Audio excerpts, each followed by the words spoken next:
I forgot to ask him before we hit record how he pronounces his last name. Oppelt. I'm looking for him to nod. Oh, I did it wrong. I'll bring him on here and he'll correct me. Really cool guy. He's been in the industry, in the business, real estate business for a long, long time. He does some really cool things, and he's got a new YouTube channel that's got a little bit of controversial angle to it, which I'm gonna ask him questions about that. And I'm also want to talk to him about the reason he got on my radar was he did a really good video a few weeks ago on the harsh reality, the truth of what goes on in a wholesaling business, and why do so few people fail in the business.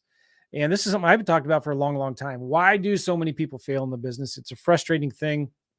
And is there anything we can do about it?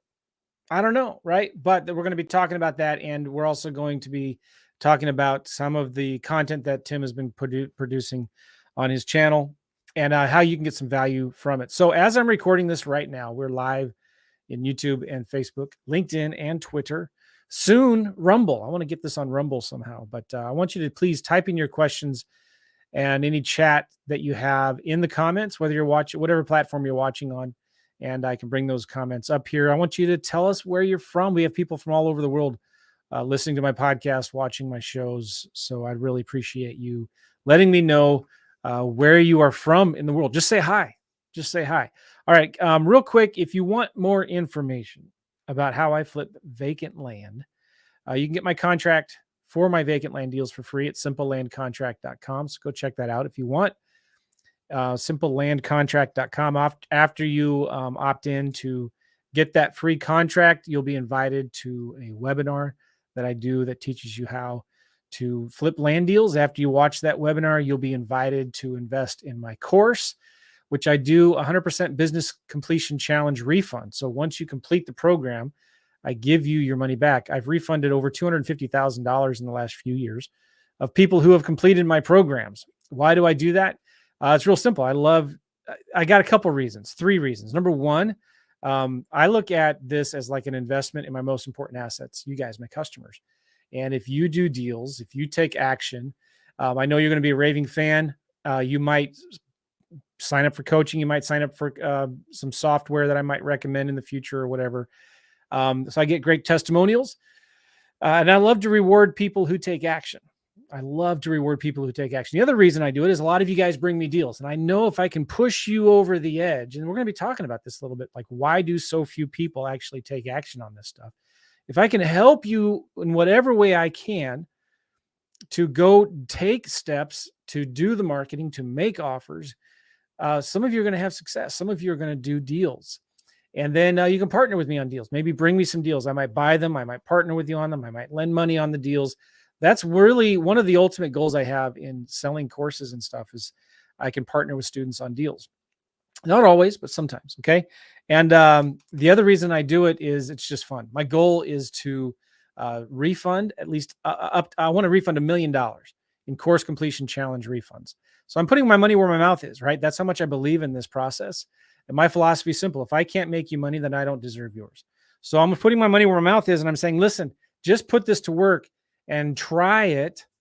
And if you do it, just complete the course. You don't even have to do a deal. Just go through the program, make at least 25 offers, send me a testimonial, and I'll give you 100% of your money back. I have over 100 pictures. If you watch my webinar, 100 pictures of people holding refund checks.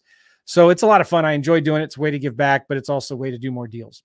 And I'm hoping that it provides more and more people some incentive to start taking massive action. Because again, guys, I explain this all the time. Your speed to income is directly proportional to the number of offers that you make. I'll repeat that. Your speed to income in this business is directly proportional to the number of offers that you make. So if you're struggling in this business, it's probably because you're not making enough offers. So what can I do to help my students make more offers? Give them some incentives, some rewards. So that's my goal with that. Anyway, if you want more information on my flipping land program, go check out simplelandcontract.com and check that out because it's free. Cool. Enough of that, Joe. Let's bring Tim on. Tim, how are you? Joe, thanks for having me. It's an honor to be here, man. How do you pronounce your last name?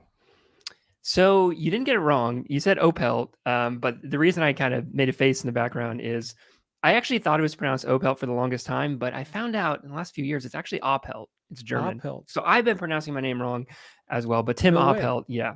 Well, how Yep. do you find the right way to pronounce it? My uncle he digs deep into like our family heritage, and I think he told me. Yeah. Okay. Yeah. Cool. Oppelt. Well, hey, Oppelt, Tim, yep. thanks for being on the show. Sorry for the long-winded introduction. You got me going there. So you've been in the real estate wholesaling space for a long, long time. So talk about how you got into real estate.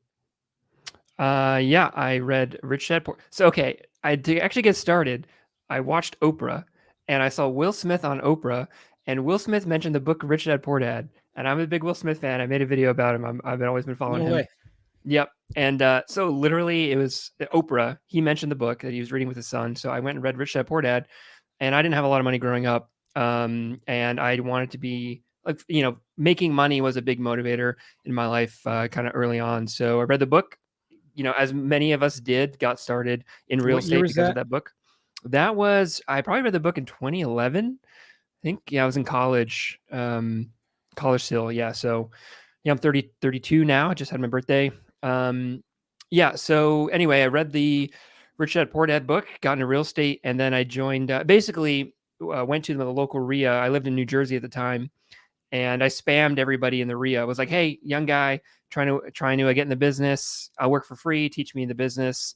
And then I found someone. She bought a Fortune Builders program. She spent like 25 grand on it. Gave me the login. That's how I found out about wholesaling, and Cool. been in the grind ever since. Yeah. Nice. And when did you start wholesaling? I think I did my first deal in 2014. So I 2014. guess Okay. roughly 9 years ago. Yeah. Okay, cool. And you do you still do a lot of wholesaling now, or is it just a side hustle for you? It is a very side hustle for me right now. Yeah, I work at Carrot, so I work at Carrot, as you know. Carrot been working website's for amazing. I've been a Carrot customer since they started. Yep. And I'm good friends with Trevor, awesome guy. Great company. So okay, and Carrot does a lot of more than just websites. They do a lot of SEO and website online marketing, right? Yep. Okay. Love them. Yeah. So I built my wholesaling business. I was getting deals through internet marketing, through pay-per-click and SEO. I was using Carrot.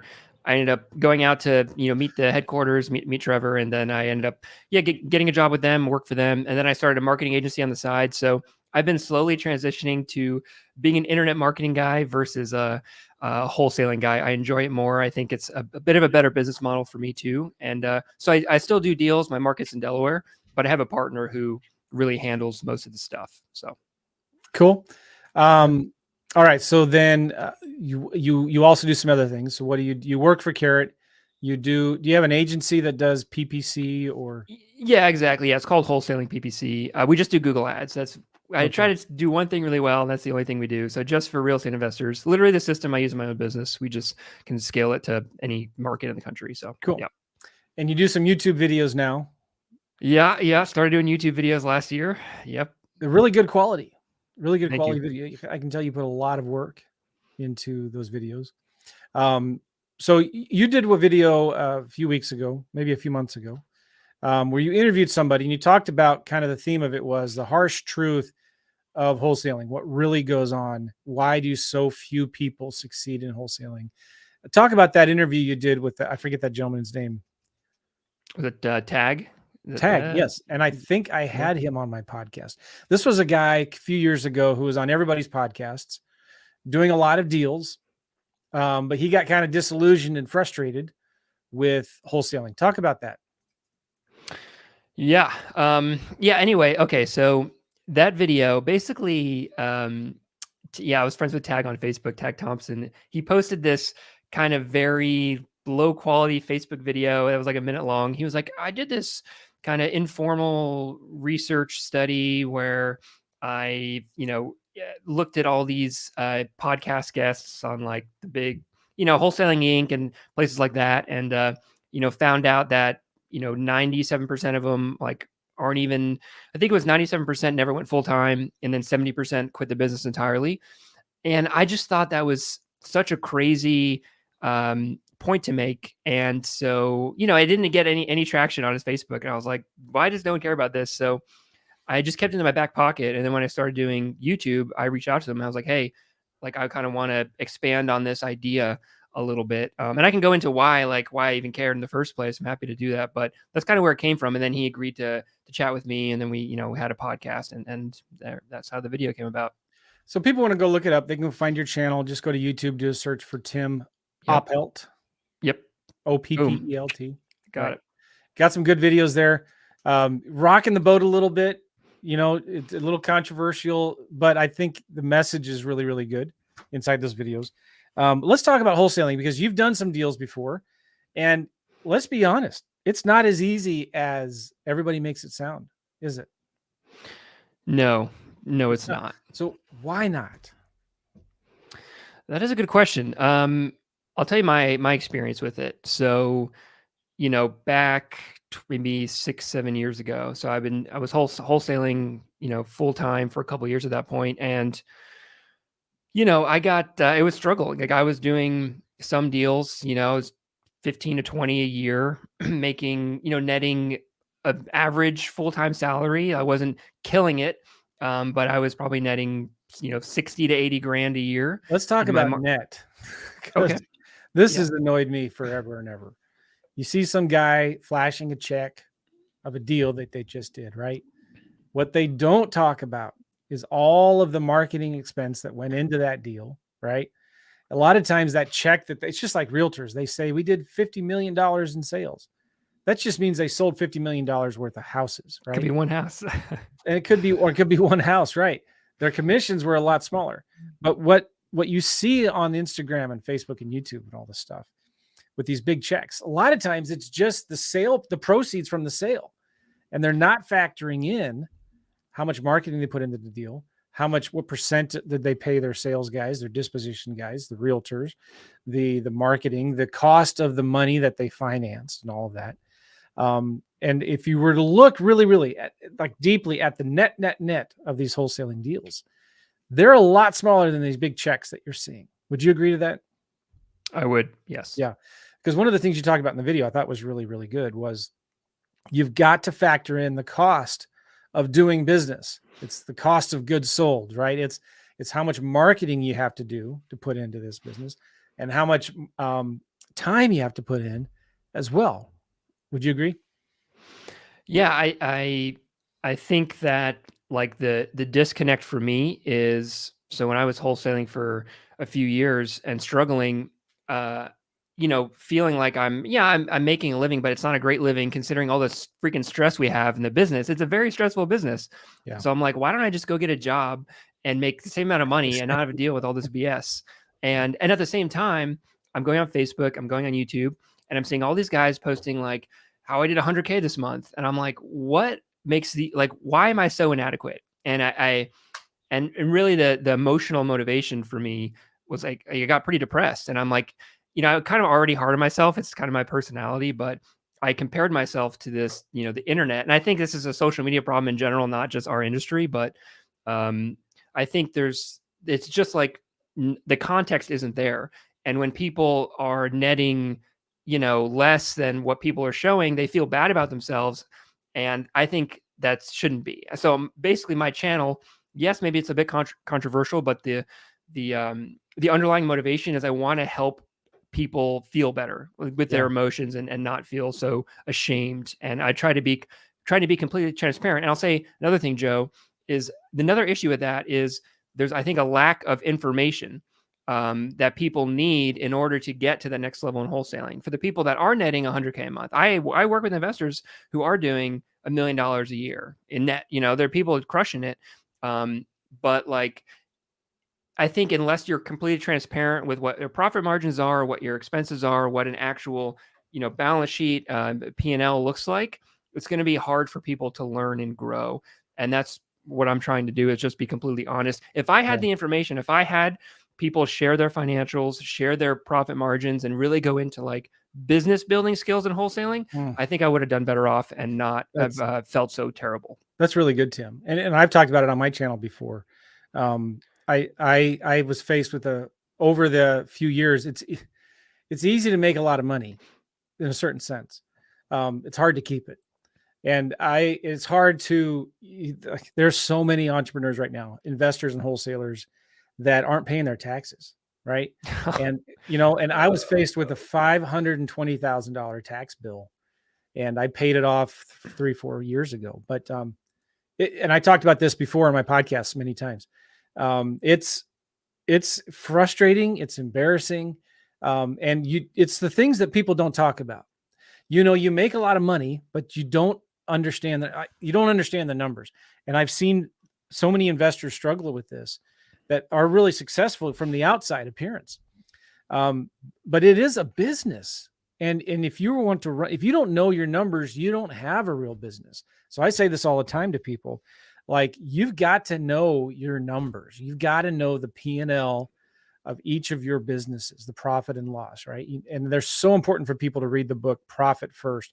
I mean, we treat this business like it's just a get rich quick.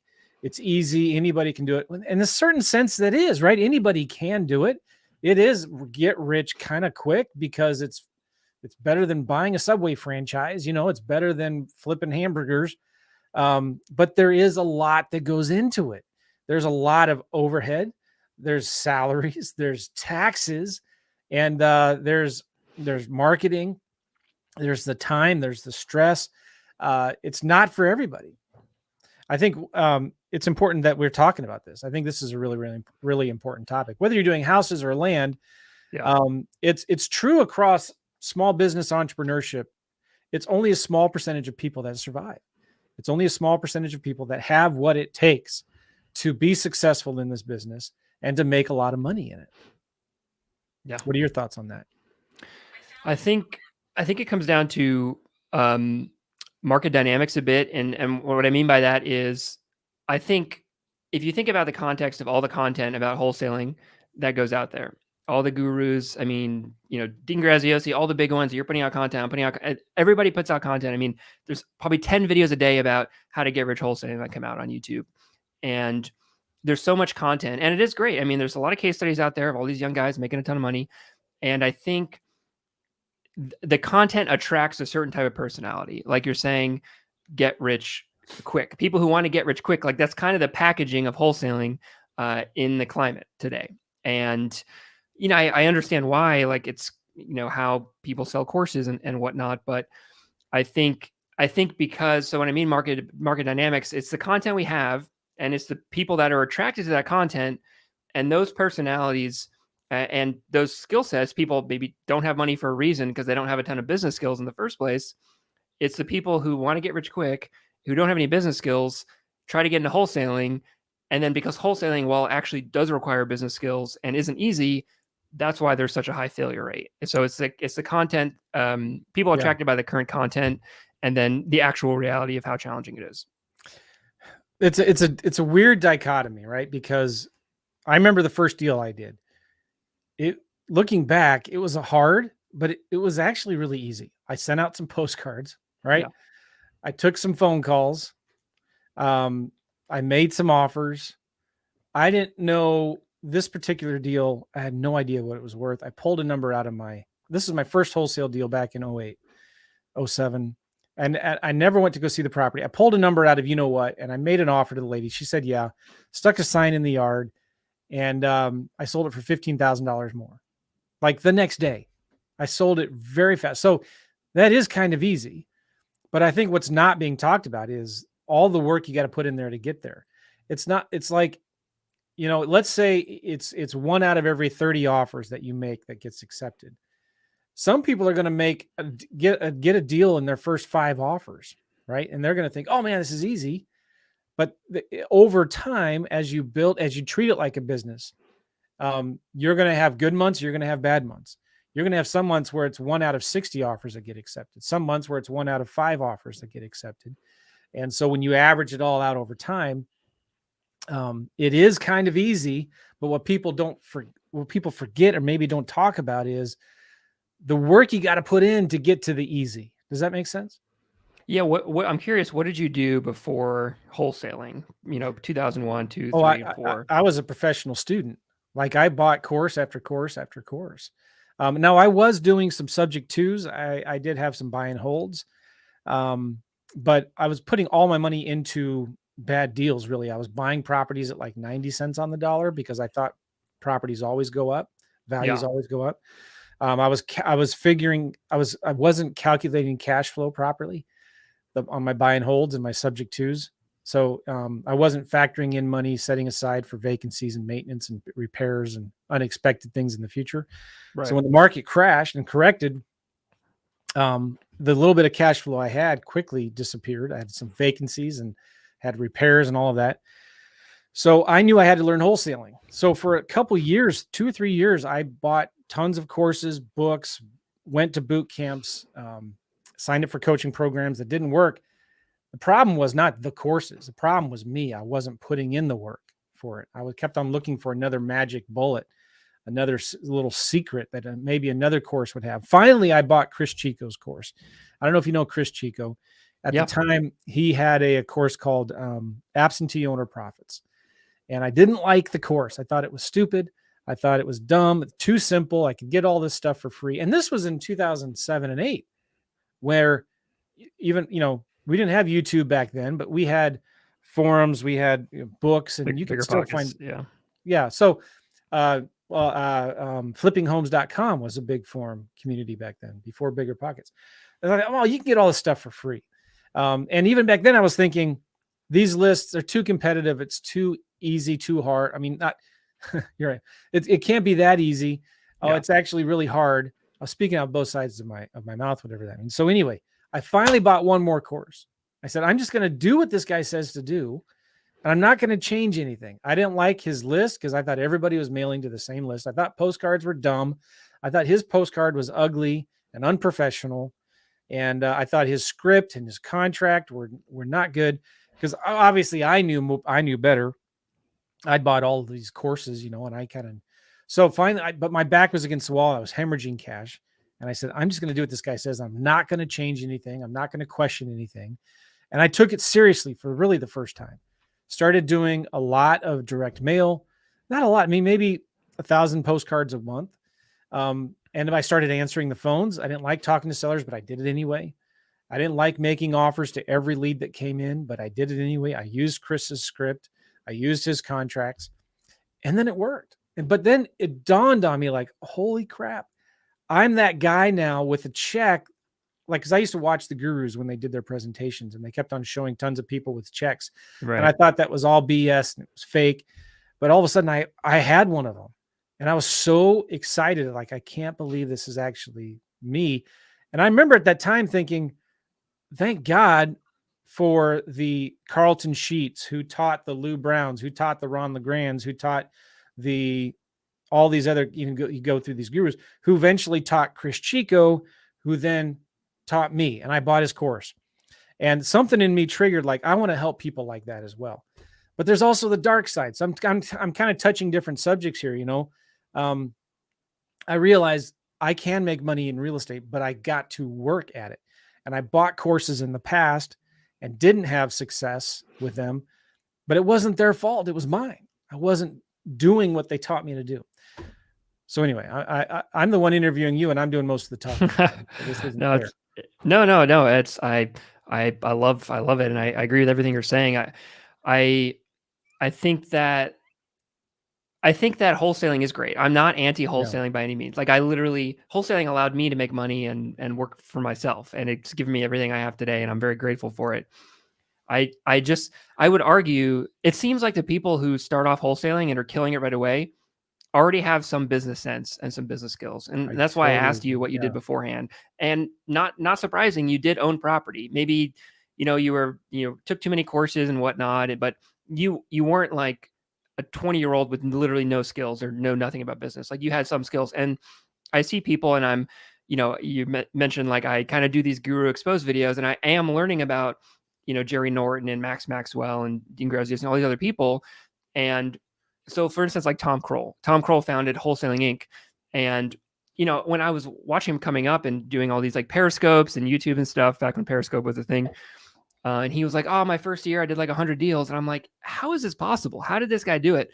And then I found out like he kind of has a mentor. I think his brother's in the business and he probably had some business skills, sales skills before that. I'm like, oh, that makes sense. Or Max Maxwell, his first year, he kind of crushed it, but he did like 10 other businesses before that. So I do think wholesaling is great, but I think it's great for people who like want to know business. And my only problem is that it's sold as like you don't need any skills whatsoever. And I think it's just it's like you said, it's a balance. There's a light and dark side. Yeah. And I just think that the scale is so heavily tipped into the light side. That's why I really made my channel. And you talked to me beforehand. You're like, I don't know, Tim, your videos are kind of controversial. They're kind of negative maybe. But I'm kind of just trying to bring balance to the force a little bit because there's so much positive fluff out there. I think I kind of have to be polarized in the opposite direction. That's the way I feel, at least. Maybe that's not true. You're shaking things up a little bit, but there's nothing wrong with that. Shaking things up a little bit, calling for some accountability. I think that's good. And we can talk about for an hour, the whole brokering without a license stuff. Right. And that's something you talked about before. I think it's important to get your license. I agree with that. Some people think you don't have to, but if you want a real successful wholesaling business, I think you've got to either get your license or get somebody on your team who's licensed. So that's really important. I think though, the important takeaway for people listening to this is, you've got to put in the work. There's no magic button that you can just push and money falls from the sky. You've got to put in the work. You've got to make the offers. And I think some people, they may know that intellectually, but they think, oh, I don't have to make that many offers. Or they think they don't get the scope of it. They don't understand. No, they don't understand. Like, okay, well, if you know you've got to make 25 offers to do one deal and you want to do one deal a month, all right, we'll make 25 offers every month. When I'm coaching people or working with them or taking a beginner, and I want them to give me, there's a few KPIs, key performance indicators, but the most important one is how many offers have you made in the last week? And anybody and everybody I've seen that struggles in this business, when you ask them how many offers have you made in the last week, it's very small. It's not very many of them. And that's a great indicator to focus in on what's really the most important thing in this business, right? Like, if you want to make money in the business, you've got to make offers, and you've got to follow up. And if you want to make offers, you've got to talk to sellers. And if you want to talk to sellers, you've got to do marketing. So it's all about the lead generation. And I say this, we're not in the real estate investing business. We're in the marketing business. And I think that's a real important point.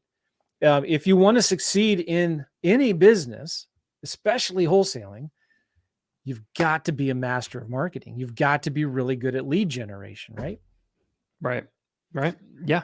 100% agreed. And I, you asked me earlier, like, well, what can we do about it? And one thing that what I really want to do with my channel, like, yes, maybe there's some controversial stuff, but I love to get to a point where someone can go in and talk about more advanced, nuanced business things related to wholesaling. Kind of like Alex Hormozi's channel. I don't know if you're familiar with Alex Hormozi. Yeah.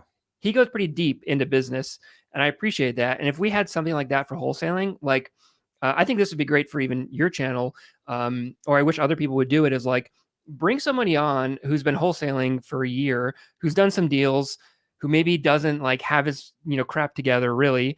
And like, it's like a case study, like go through on the call, like Real Estate Rescue or something, and like dive into exactly what their business looks like, their operations, their finances, their systems, pick it apart, and then make it better. And I think all the content out there, like what you're saying is great, but it also feels a bit vague. Like, I understand that, it's about appointments, but I think there's a lot more depth that people can go that they don't. And I want to do some of that as well. Like break out your P&L. Like, let's go through your exact process. If there's $1 million wholesaler, like, what does this org chart look like? Like, what is a commission structure? Like, all that kind of stuff. I know some people talk about it, but I think it gets lost in the weeds a little bit. And I think it could be presented better. I don't know. What do you think? Well, that's a real good point. And how can that be done in a YouTube channel or a podcast? I think that's where, I've been a part of some masterminds where that plays a big role. Like, there's a really good mastermind called Collective Genius.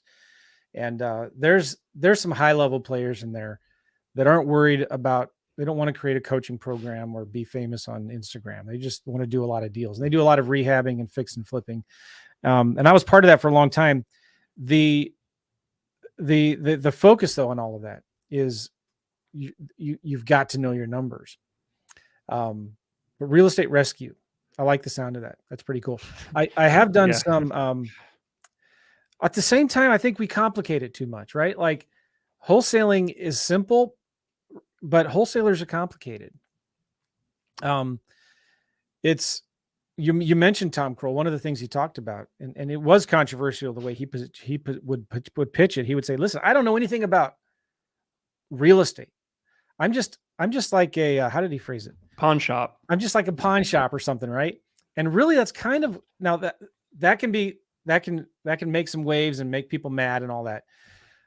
But it is kind of that, you're exchanging, you're offering in exchange for the speed and convenience of selling a property at a discount. You're giving them cash and a quick sale. Does that make sense? So it's taking people who just don't want their house anymore. We're buying vacant land right now at 25 cents on the dollar. We just did a deal in Charlotte County, Florida, and we're actually selling it in a couple days. We're buying it. Oh, I wish I had the numbers in front of me. I'm doing the pulling the numbers from the air thing here. We're buying it for about $6 or $7 grand, and we're selling it for, oh boy, shoot, I don't remember my numbers. We're going to make about a $15,000 net profit after all of our real estate expenses, like our realtor expenses, closing costs. I'm not sure if we're borrowing money or not on this deal from a private investor, but I think we are. Anyway, yeah. So what was I going with all that? Oh yeah, we're buying this land for about 30 cents on the dollar. Okay, 30 cents on the dollar. When we made an offer to the seller, we told them, we're not going to be your retail buyers. You should list it with an agent if you want the highest price for your property. You should list it with a realtor. And they said, no, we don't want to. We just want to be done with it. We don't want to wait. We don't want to pay the commissions. And we said, okay, so we can offer you this. We're going to make a big profit on this thing. We're going to take it and resell it to somebody else. And the seller gave us permission to put it on the MLS. And so we even found a realtor to do a flat fee listing on the property, so that we could then sell it. We have a buyer that another realtor. So we're working with realtors on this whole deal. Anyway, so it can be done. And the reason why we can do these kinds of vacant land deals is we're doing the work. We're investing in marketing. We're sending about 500 to 1,000 letters every week into these markets. And we're making a lot of offers, probably about 20 to 30 offers a month that we're doing. So wholesaling is easy, but wholesalers are complicated. And I've been doing this a long time. I kind of know what needs to be done. But I think new people getting started in the business, you have to tell them you have to spend, $800 a month on direct mail. I mean, $800 a week on direct mail. Vacant land, it's easier with direct mail, right? So $800 a week on direct mail, that's $3,200 a month on direct mail. Most people don't want to hear that. That's not going to sell courses. Exactly. You know what I'm saying? You've got to have, it's going to be a lot of leads, and you need to hire a disposition team. You've got to hire realtors to sell. You've got to pay for, $500 to get drone photography on your vacant lot. You're going to run out of cash if you want to keep on buying these things, because your capital keeps on going out on these deals, and you might not sell them in a couple of days. It might take a couple months to sell. So you're going to need to raise private money to help with your cash flow. So there's a lot that goes into that, like raising private money. It's a skill in itself. It's a huge skill in and of itself. Yeah. So anyway, by the way, I apologize if our internet is bad right now. It seems like you're freezing and maybe I'm freezing, but when we re-upload this, the audio and video will be much better. Okay. So I've been talking a lot. Would you agree with that wholesaling is easy, but wholesalers are complicated? I think I think you could say making a cupcake is easy, but it doesn't mean that running a bakery is easy. Yeah. I think the act of wholesaling is pretty simple, but I think there's a lot that goes into a wholesaling business, and maybe I'm biased. I and I try to be aware of my own like almost shortcomings or perspective in a way. Like I've never been able to build a 7-figure wholesaling business. Like there are skills that I lack. So I probably have a chip on my shoulder, but maybe I just need more skills and education on my own. Okay, so this guy posted, his name was like Alec. He posted like a month ago this YouTube video where he does wholesaling, and he was like, the truth about wholesaling, and it's not as easy as you think, blah, blah, blah, blah, blah. But I was reading through the comments, it got like 6,000 views, and there are people commenting like, yeah, I was wholesaling in 2018 and I stopped in 2021 and I did it for 3 years, but it was like, it was too grind and like I couldn't do it. And I feel like there's this kind of like secret category of people who like do wholesaling, they know how to do it, but they still can't like build a long-term sustainable business. And I don't know why that is. Like, I don't know what separates those people who get burnt out and quit versus the Joe McCalls who like can crush it and teach all these people. And I don't know the answer. I'm trying to figure that out. I think I probably not one right answer and it's nuanced, but there's something that Joe knows that this other guy who quit 3 years in doesn't know, or You know something what that it you're is? doing. I'm Tell glad me. you brought that up. I think I know what it is. It's not having all your eggs in one basket. It's having different ways to make money in the business. Now, I don't like the word multiple streams of income because it's just been used for so long, right? But it's kind of true. For example, when I first got started, I was doing some cash wholesaling, but I was still working my full-time job. I was an engineer working for a large power company building power plants. And so I was doing some wholesaling, but I found that lease options were easier at the time. This is 2008 and 2009. Lease options became really easy to do. And so I started wholesaling lease options or flipping them. And so within about 3 months doing that part-time, I was making more money flipping lease options than I was in my full-time job. And I was doing that part-time. I did that consistently for 3 months. So I felt confident enough to quit my job. But the whole time I'm thinking in the back of my mind, because I read a book in my engineering days called Who Moved the Cheese, or Who Moved My Cheese, or something like that. And I always had that in my back of my mind. Okay, this lease option stuff will not be as easy as it is now forever. And sure enough, 3 years later in 2012, the market started dipping and coming back up, and a lot of cash started coming back into the market. So guess what happened? I started doing more cash wholesaling back then. And I started focusing on, we were doing motivated marketing for motivated sellers, but then we were also marketing for buyers who had the money. And we transitioned and we started then instead marketing for buyers instead of sellers and having other wholesalers bring us their leads. And we were wholesaling to our buyers. Then we transitioned again to, started doing a little bit more creative deals. And then in 2019, 2020, because it just got oversaturated with so many wholesalers and YouTube University, everybody's coming in. Then in the last 3 years, really pivoting towards land because vacant land is really easy. Okay. So being flexible and doing from creative financing to cash deals to creative financing into vacant land and buying and selling vacant land on owner financing and cash.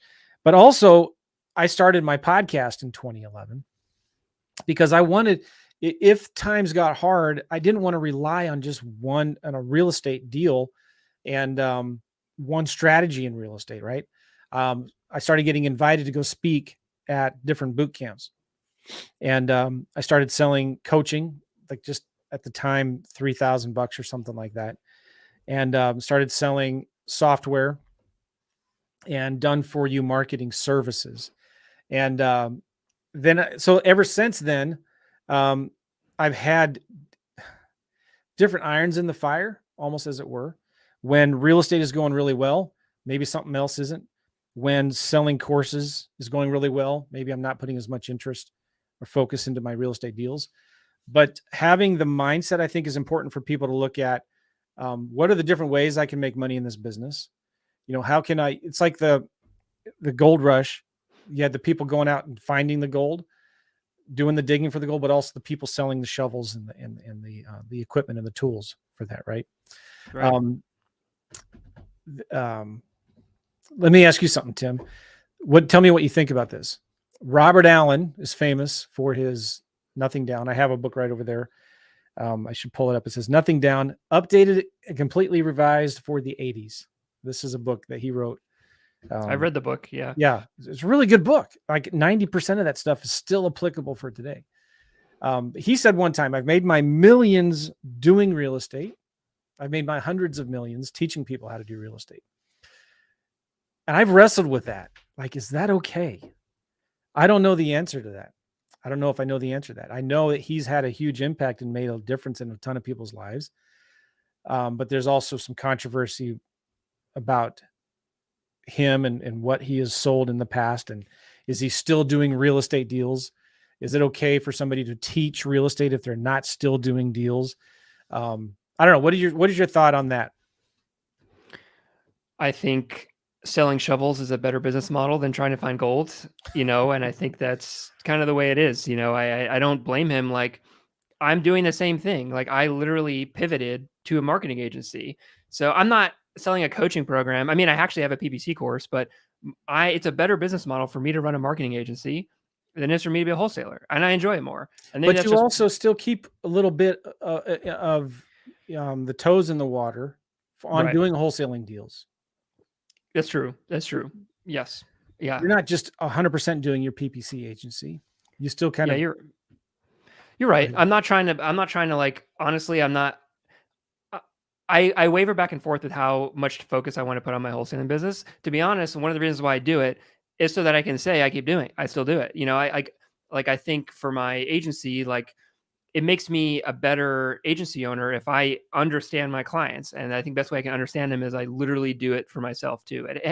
I do it, but I also do it just to stay on the up and up of like all the changes and the nuance of how to actually do deals and lead quality changing and all that stuff. So yes, I'm doing it, but you could argue I'm doing it for my agency in a way. Okay. So Tim, somebody comes up to you and says, "Hey, I want to quit my job. I'm tired of the grind in my office, my cubic hell, and I got to get out, right? I want to do real estate." Or what would you say to them? If they want to quit their job and do real estate, I would say, don't quit your job and do real estate. I mean, okay, I would probably pepper them for 45 minutes about their actual situation of like, how much savings do you have? Like, what skills do you have, etc. But ultimately, I would say you should at least make your job's income over the course of a year before you quit your job. And even then, like you said, the market changes. Like, you can quit and then, like you said, the wholesaling flood comes in and then they do great one year, they get lucky and they think they're a genius and then they're actually not. So, I'm always a fan, and I've talked to other investors and a lot of them like who've been around, longer than you even. And they say, the secret to longevity is having other income, is like hedging your income, having another job, having some other multiple streams of income in some sense. And does somebody need to, if they want to get into real estate, do they need to start thinking about coaching and creating courses or software or being an agency and things like that? No, I don't think so. I think if they can prove that they can do it and they like helping people, I don't think there's anything wrong with it. I do think that coaching programs should all have a refund policy to kind of hold. I would love it if it was regulated where every coaching program had a 6-month or at least 60-day refund policy, because then it weeds out the people who don't know what they're doing. Should universities do the same thing? Should a university that a student 2 months halfway into the first semester should they get their money back from the university if they don't finish? No, but I think there's more overhead costs to a university than there is to an online course, which you created once. I'm just talking about people who created a course. It doesn't cost any upkeep, to do it. Maybe they have a support team, or maybe it's like a 75% refund or something. But I see your point. Yes, and maybe it's unrealistic to do that. But what about me? I do calls every week. I have a Facebook group. I'm in there answering questions. I do actually 2 or 3 coaching calls a week. And I put a lot of time and effort into creating this course. Somebody buys it. You can hear that knocking. I don't know here. I got some guys working on some siding on my house. So I've put in a lot of effort and time into making this course. Somebody goes through the program, and I do a 30-day money back guarantee. I don't care whatever reason. If you're not happy within 30 days, you get your money back. But I also do a 6-month completion challenge where if they complete the course, they don't even have to do a deal. If they complete the program, I'll give them their money back. And to complete the program, they need to go through the modules, set up the systems like I teach them, and make at least 25 written offers. Okay, so do you think it would be better? And be honest. If they're 3 months in and they've gone through the curriculum, they've participated in my calls that I'm hosting. I've helped them with questions in the Facebook group and stuff like that. If they haven't made any money because they haven't done anything, should I have to give them a refund? No, I don't know, Joe. I don't know the answer to that question. Maybe it's yes, and maybe that's okay. Yeah. The thing I struggle with, I will say I like your approach of, hey, if you complete this course, I'll give you your money back. Because you do that, I think, as you understand the reason people don't succeed is because they just don't put the effort in, because they're sold to the get rich quick stuff. So yeah, honestly, let's play it out. Let's say you did refund these people, right? And then let's say enough of them, like you're running the business and you have these costs and your time, enough of them don't make money and get refunds. Maybe that would force you to update your marketing to be more realistic, and then you would kind of qualify people better, so the only people paying for it would then be people who would actually get through the program. So you could argue that may force you to have a more tougher, less sexy marketing about it. Maybe. One of the things I do in my course is I tell them at the very beginning, if you're here to make a quick buck, this isn't for you. And in fact, I'll be honest with you, most people do not succeed in this business. Most people fail. I right up front at the very beginning, I tell them most people fail in this business. It's hard. You got to put in a lot of work. This isn't for everybody. And don't think that you can make a lot of money very easily.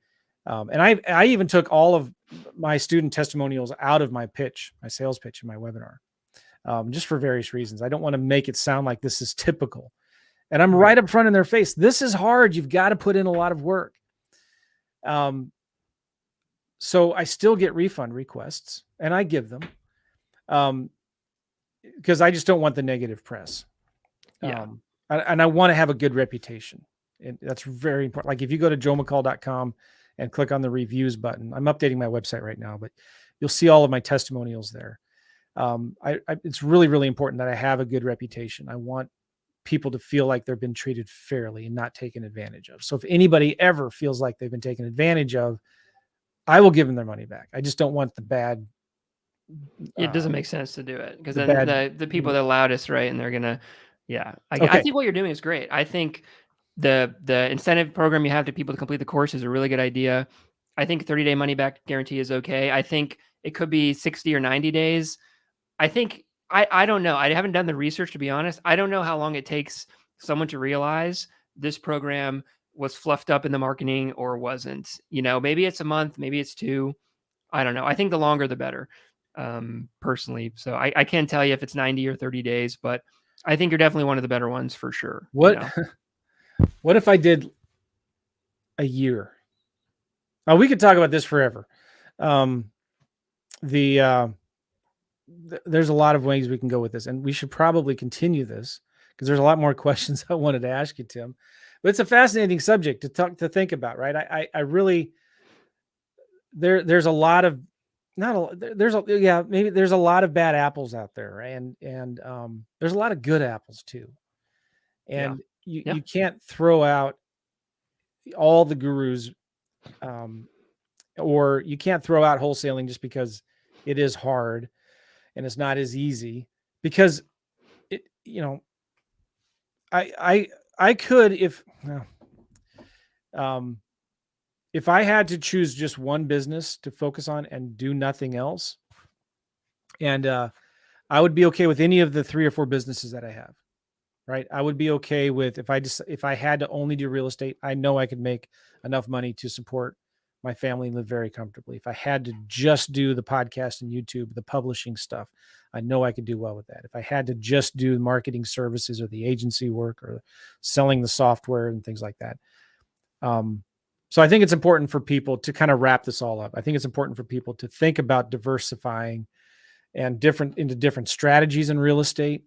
into different streams of income, whether it's doing deals, selling services, selling the tools and the shovels, whether that's coaching, done for you agency, software, things like that. And it's important to really kind of keep an eye or an ear out onto what the customers are struggling with, right? What are they having problems with? Is there anything I can do to make their jobs easier, to make it not so difficult? Yeah, well said. Okay, Tim, I want to do a part 2, if that's all right with you. We're already at, well, let's see if there's any questions in here real quick. I'm late for another Reading the call that comments. I have. Do you see the comments? I see the comments. I see Kylie G. Newbold in here. Oh, My Kylie, buddy. my man. Oh, I have a bad, embarrassing story of me, the way I treated Kylie. I'll get into that another time. I kind of left him, abandoned him one time when we were riding out our 4-wheelers. I think one of the important things is to stop and think about why someone wants to quit and start a business. Oftentimes we romanticize entrepreneurship as the answer to a better and happier life. It may help you achieve that through more flexibility, finding your passion, etc. But you'll always have that challenge of finding more peace inside of yourself. It's really good. Thank you, Kylie. And I'm sorry for leaving you out on the desert in Sedona. Okay, Roger says, Joe, you nailed it. Universities don't give refunds. By the way, universities are hedge funds in disguise. Interesting. They use students' monies to invest in real estate businesses, etc. Refunds are questionable because many students will steal the program, repackage it to sell to others. You have to be careful out there. Manny's got a good point here. We're not in the real estate business. We're in the marketing business. Other good questions here and comments that I just don't have time to talk about. Yeah, I appreciate this, Joe. And I'm not sitting here saying I have all the answers to all these issues, but I think the fact that we're having a conversation about it, to me, is the win. I just want more conversation about it. I don't know what the right thing is all the time, but I just don't think it's talked about enough. And there's too many case studies of how I got rich, how I got rich, how I got rich. And those are great, but we need some other stuff thrown in there as well. So yeah. Tim, I want to get you back on part 2 because I felt like I talked way too much and didn't let you talk enough. So you got me fired up. I think this is a really important topic to talk about, and I want to spend more time in what you see wholesalers need to do in order to be successful. What in your experience, what are some things that wholesalers need to do? What are some other things that maybe as an industry that provides the services and the info products and stuff like that, what do we need to do to clean things up and make it better for people? So I think this is a beginning of a good conversation to have, Tim. Cool. Thanks, Joe. Yeah, appreciate it. I'll come back as many times as you want to have me. All right. Well, how can people get a hold of you, and what's your YouTube channel? Yeah, it's Tim Oppelt. Just check it out. If you want to get a hold of me, I'm on Instagram. It's Tim Oppelt is my handle. Hit me up. Comment on YouTube. I respond to all the comments. So you can find me pretty easily. I'm on Facebook too. So yeah. And what's your PPC agency? Wholesalingppc.com. Wholesaling PPC. PPC stands for pay per click. So you do Google advertising. Yep. All right, cool. Thank you, Tim. Appreciate you being on the show, man. Appreciate Thanks, you letting me talk so much. I feel bad. I was doing most of all of the talking. No, you're we'll good. see you. We'll see you soon. All right, guys. Thank you so much. And I want to thank you for being on the show. Again, leave us a review and a comment in the YouTube or Facebooks. If you can listen to this podcast on iTunes or Spotify, wherever you listen to it, I'd appreciate the subscribe and leave a review. And thank you so much, everybody. We'll see you. Bye-bye.